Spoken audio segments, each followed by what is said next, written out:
today, and then want to lead into some of the homeschool questions that I know you all probably have there. So we do have uniforms in our school. You can see samples over here. The only thing that you have to purchase through Lansing is if you decide that you want your scholar to wear the logoed polo shirt, that has to be purchased through Lansing. You can also purchase the button-down Oxford white shirt, and you can get those from anywhere. So those are just the collared white shirts that you know, Amazon, Walmart. So they don't have to wear the polo logo if they don't want to. So, you know, homeschool families, if you're one day a week, you want to like buy the polos, you don't have to. The plaid is optional, adorable, but not required. The bottoms will be khaki or navy bottoms. Those can be purchased anywhere. So Walmart, Target, Amazon, wherever else, khaki or navy. If they wear a sweater, it needs to be the quarter zip pull-up fleece. That does need to have a logo. So the only two things that have to have a logo are the poloed shirts or the quarter zip fleeces. If you decide to go that way. Otherwise, you can get their uniform anywhere. We start school for homeschool. That's actually going to start at 7:45 in the morning. The reason for that is that it's our secondary teachers, myself and the assistant headmaster, who are going to be teaching those classes, and so that will align with our secondary school schedule. They do have 3 recesses as well. Those are going to be tied to the classes that they're in, so I can go through the schedule if you want to see the exact times that they're having their recess. I can pull the schedule for you up afterwards, but they'll be in class. The teacher that's teaching that homeschool enrichment class will, at the end of that class period, take them out for the last 150 minutes. So that will happen 3 times per day. Homeschool kids' lunch will be at the same time that secondary lunch is, and that's for the 2 periods there. Again, I can show you that on the calendar, but their lunchtime is when the secondary lunchtime happens. They are going to either, we're figuring out the logistics of what we want based on how many we have enrolled. They'll either be in their classrooms or they can go outside, just depending on how many kids we end up having for that. We have a huge playground, so there's plenty of room for recess wherever we want to put them. We've got a ton of space. So when you come to where the building, you'll see there's just massive amounts of room for everyone to run around and have fun. Kindergarten students do go into a separate playground. So for the K through 2, for those recesses, we'll be pulling the K through 2 kids into one, because we do want to make sure that the kindergarten students stay in their little corralled area to stay safe. And then we'll have everybody else going into the main playground areas. Like I said, lunch is available for purchase, and it pretty much runs the same way as a traditional school day. So they are going to be with their K4 cohort for the entire day, but then they will see everybody for PE. They'll see everybody for lunch recess, and they'll see the secondary students who are out at lunch recess as well. School ends at 3 o'clock. They will also get PE at the end of every day. So from 3 to 3, homeschool kids will all have PE with Mr. Canadian, in addition to the classes that they'll go through. Most of the curriculum is here, so you can see at least samples of it. But we have, as of right now, the secondary teachers, myself and Mrs. Krieger, teaching those homeschool classes. It looks like geography and map making. We have literature. We have nature studies. We have world leaders and world heroes. Creative writing, creative drawing. So those are the classes that they're taking. The majority of what that looks like is a traditional homeschool setting. So you're going to see the teacher reading, say, a core story or a core book, and then differentiating the activities for the scholars based on whatever the assignment would be.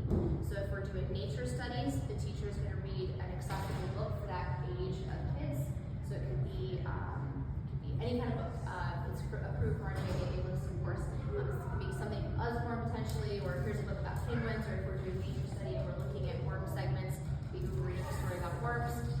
And then what the children will do is be differentiated by age level with 3 to 4 different activities that they're going to be completing that the teacher would go and give feedback on. The nice thing about homeschool kids is they're used to doing stuff on their own, so that's nice. So it gives the teacher the opportunity to float in between the groups of students that are working. So the core lesson, core story, and then differentiated activities that the teacher will float around and check in with the kids on. We will have some assessments, especially when we're talking about our geography class, because a lot of it is just learning countries, learning capitals, learning how to make maps and things like that. For homeschool enrichment, it will be a pass-fail grade. So they will not be receiving an A, B, C, D, or F. It will be just a pass-fail.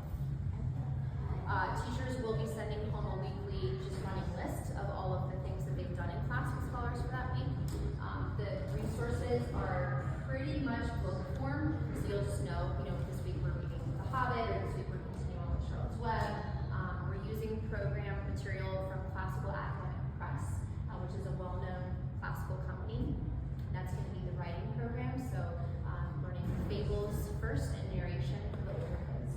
A lot of our resources for geography and map making just come from our core knowledge, scope, and sequence, so we already have those in place.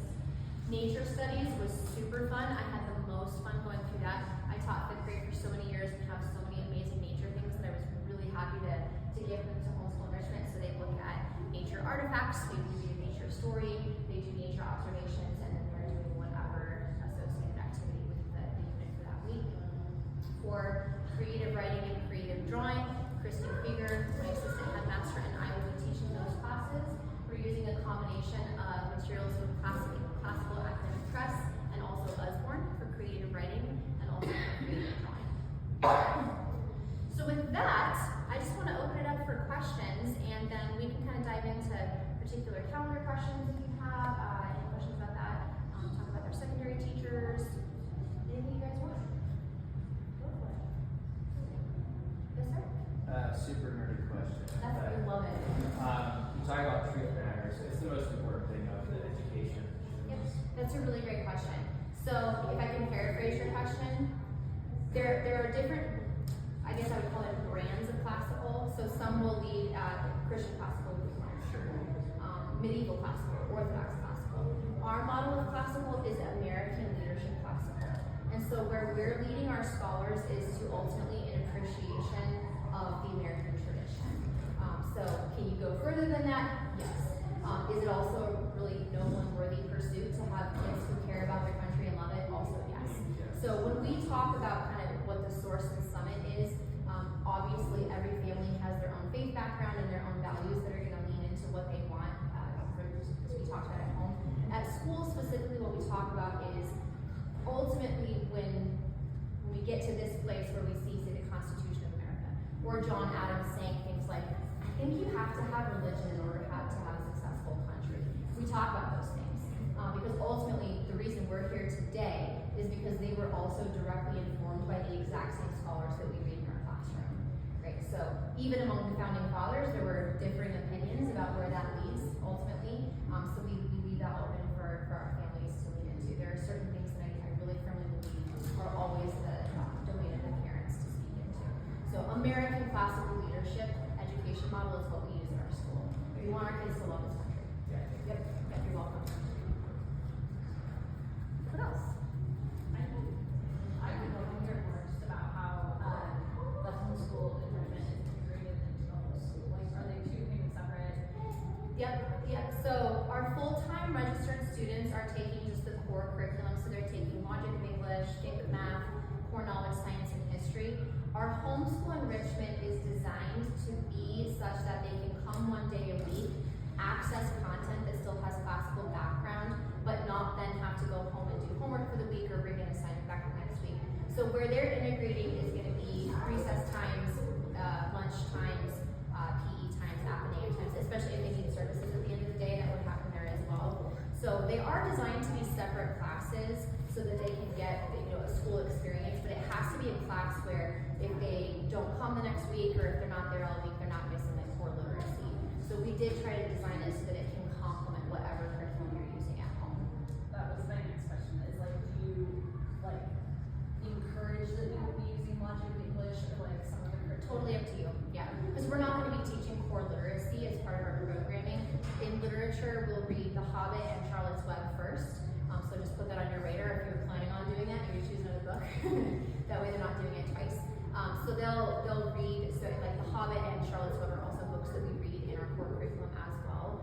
But if you're doing homeschool and you want homeschool enrichment, you would need to have your own core literacy and math programming because we won't be doing that. That would require more on a school site time, obviously. Yeah. Yep. Good question. Okay. Do they interact with the other students at all, or is it? Yep. They are, funnily enough, they're going to interact more with the secondary students because that's when most of their recess and break times and passing periods are when the secondary students are having theirs as well. The K through 4 and 5 through 8 classrooms are on the main floor of the building, so they're pretty much living there during the day and then going outside for recess into the gym for PE. So I wouldn't say as much interaction as full-time scholars have just because they're on a different schedule, but yeah, they're staying. And one of the reasons I wanted to have homeschool enrichment on Thursdays was because Thursdays are when we do our weekly flag ceremony. So we say the pledge together, we sing a patriotic song, we our awards assemblies and recitations. So that would definitely be something that the homeschool kids would lean into. So when they're doing any kind of poetry recitation, they would join in their cohorts to do that on Thursday mornings. Or get awards. What about, sorry, I thought of another question. No, it's good. But what about like the athletics, or is that? They can apply for enroll for whatever they want. Okay. Yep. Yeah, so I hope they do. Super fun. We don't have a field this year. We're gonna fundraise for one. We have a lot of dirt though. So as long as you're okay with getting really dirty and run around. What's the size of the campus? 26 acres. 26 acres, yeah.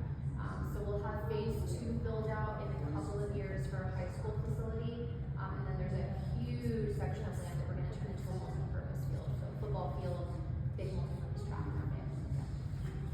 Bit of a darker question, but the world we live in is not safe as a whole. You can't ever guarantee safety for kids, like the security of the building, Yeah. Valley, that was Yeah, really good propped open, like how secure is the facility? Yep, so let's talk about safety and security. So we are in Colorado, as you all know, we're in Douglas County. We have a multi-tiered approach to safety and security at our school. So bear with me as I kind of go through that. What that means is that we don't just look at physical infrastructure or technology, we're looking at a broad level of tiers that we're gonna apply in our school. So at tier 1, what we really look at for school safety is gonna be culture and our core values. A school's safety depends so much upon having families in the building. Low tech is a huge part of that because the teachers always see kids.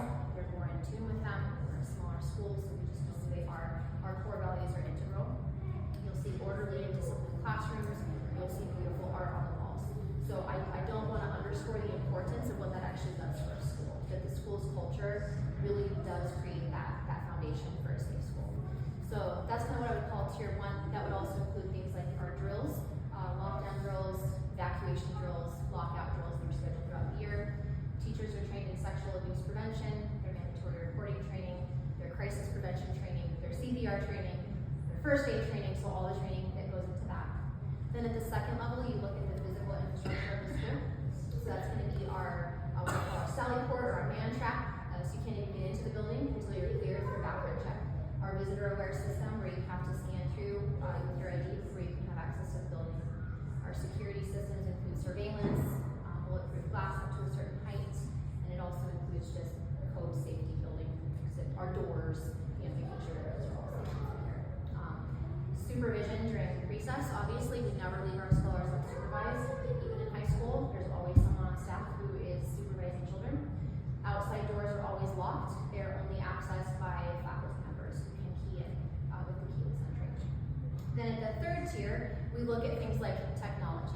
So I don't know if you guys have seen any other news about the drones and all that stuff. It's been just a wild week, but essentially what we were looking for is we do have armed staff on premises. So we have teachers who have volunteered or staff who have volunteered to go through a program called FASTER.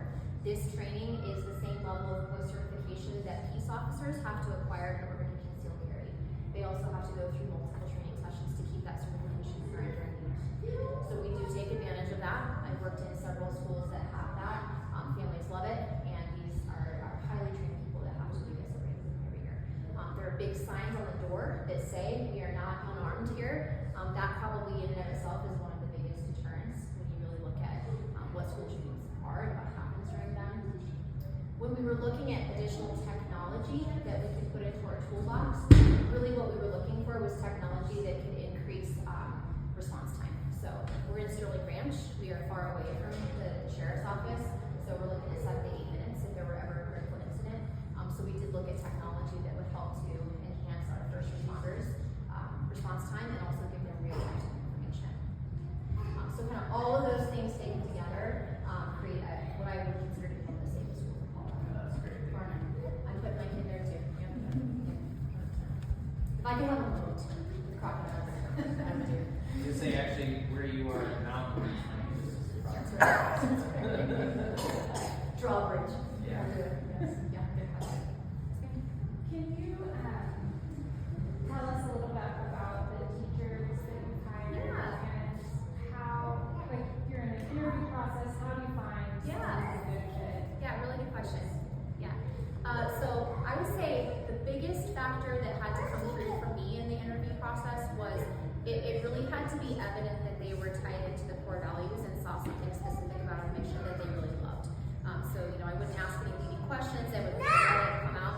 When they really made it clear that they love the school's mission, that they wanted to develop servant leaders, that they want to be a part of something that really highlights core values and that helps to form students, not just in academics, but in their hearts. That was kind of the big thing for me that I was looking for. In Colorado, because we're a charter school, we do have multiple paths for entry into the teaching profession. All of our teachers, at minimum, have to have the content degree for the area that they're teaching in, and then they have to pass the state praxis for the content area that they're teaching in as well. The reason charter schools take advantage of that is because in a few years, we're going to be offering classes like Hebrew, and it's really hard to find a Hebrew professor who's also gone through the path of traditional school licensure, so it gives us some flexibility there. A lot of teachers are coming from the local district that just were really interested in the model and the charter school world. Some are coming from private school, some are coming from brand new, fresh out of college, so excited to be in the school for the first year, so kind of all of them out there. But does that answer your question? Yeah. A lot are coming from classical background too. So it's our secondary teachers, the ones who are teaching in the homeschool enrichment, a lot of them have extensive classical background. And you said this, but you said that you were going to teach one of the. I will be teaching creative writing and creative drawing. Okay. And then our secondary teachers are teaching the world leaders, future study, literature, and geography mapping. Yeah. I'm just curious about how the average classroom size is. Yep, so for homeschool, we'll cap at 30. I don't think we will get to 30 in year one. So I would imagine for homeschool enrichment, it's going to be 20 to 25. In our full-time, it's going to be similar, I would say around 25. We'll cap at 30, but it's going to be probably around 25 for year one. And each grade also has a teacher aide that goes back and forth between the classrooms as well.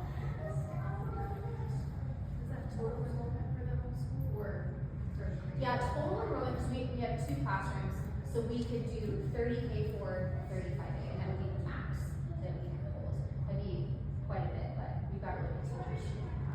How many are enrolled in the library? More in K through 4, 5A, we're filling out like halfway through, so decent size, but so a lot of it depends too on once we get in our building, we're going to see a huge uptick in people enrolling once they see the building again. Lots of families just want to see it. Is it actually happening? Yeah. What else? Is that the long-term vision for the homeschool enrichment is having the 2 classrooms or is it? We would add, it depending on the interest and the number of families who enroll. Ultimately, if we have a lot of family interest, we would look at the off-site locations if we need more classroom space. Our facility is designed to house around 750 scholars, so it really just depends on what our enrollment looks like. So we're obviously building into high school, so as we add that freshman, sophomore, junior class, we're hoping we can get into phase 2 right away to get our building ready. But it just depends on what the interest is in the community. We have a lot, then we'll keep going. Yeah, it's just based on what you guys want. Yeah, the supply list. Say that again, please. Supply list. I'm so sorry. Supply list. Oh, so yes, that's posted, thank you. That is posted on the website right now. So under families, if you click on the families tab, you'll see a list that says school supply list, and that includes the K2, 3, 6, 7, 8, and then homeschool enrichment as well. Yeah. This is color for the schools. As long as they're not, they like one solid color, so white, tan, black, gray, and it can have a colored logo, as long as it's just not loud and obnoxious. I reserve the right to determine what's loud and obnoxious. Yeah, but most athletic shoes are white. They'll come with like their Heelys and their lights and stuff. My daughter is allowed to wear the hoodie or? In class, you cannot have the hoodie on. If you want something warm, you would want to get the quarters that fleece. Otherwise, no hoodies. You can wear them outside though. And if it's a cool hoodie, you can talk about it. What else? For in-classroom culture, how are you wanting students to be handling things such as disagreements, bullying, things like that? Are the teachers wanting to step in or get this option? So we use a program called Love and Logic. It's more of an approach. And so the way our teachers are interacting with scholars is going to be based on the 5 principles of love and logic. So empathy, driven behavior, kind of ownership of behavior, So what you'll see, starting in kindergarten, is you'll see teachers really leaning into those discussions, giving the kindergartners like sentence stems. I agree with you because, or I disagree because, and so that's really a part of that Socratic dialogue that we build in, that builds obviously as they go through the elementary and the high school grades. We want classrooms where kids are disagreeing with each other. Like we really want that. So we lean a lot into just training them how to do that well and effectively. We do have an anti-bullying prevention policy mandated by the